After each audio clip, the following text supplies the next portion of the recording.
xibaar yu wér te wóor ca tàng ba abonnez-vous pour ngeen di mën di jot suñuy vidéo. daleen ak jàmm seen chaîne bi di Buzz 221 HD. kii di maître Patrick Kabou ginnaaw ba caat bu Y'en a marre génnee akub single daal di ŋàññ régime bu bees bi te si li ni mel waa parti bii di Pastef amalee akub taxawaay bu mu jàpp ne waruñ koo amal yëkkati na ay kàddu daal di am ay dénkaane yum leen daal di jox si li ni mel kii di maître Patrick Kabou ne lu leer ba am moom mooy que ne réewu Sénégal du ci benn du ci ñaar du ci ñetti at lañ ko war a daal di mën a defar ba mu jàkk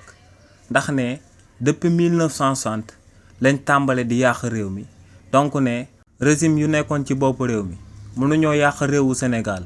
ba mu toll ci 65 ans ak beneen régime daal di andi changement defal ko ci ñetti at waaye ne lu leer ba am nag moom mooy que ne waa parti bii di Pastef nañ daal di xam que ne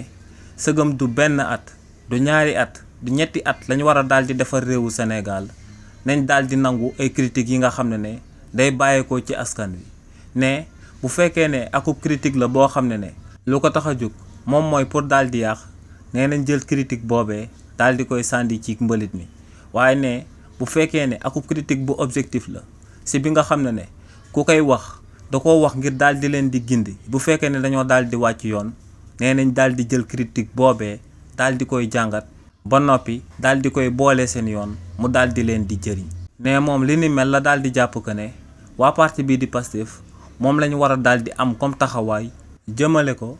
ci critique yi nga xam ne moom la leen waa opposition bi waa société civile bi ak ñenn ñuy àddu ci ëtt politique bi di jëmale seen kaw. xibaar yu wér te wóor ca tàng ba abonnez-vous pour ngeen di mën di jot suñuy vidéo.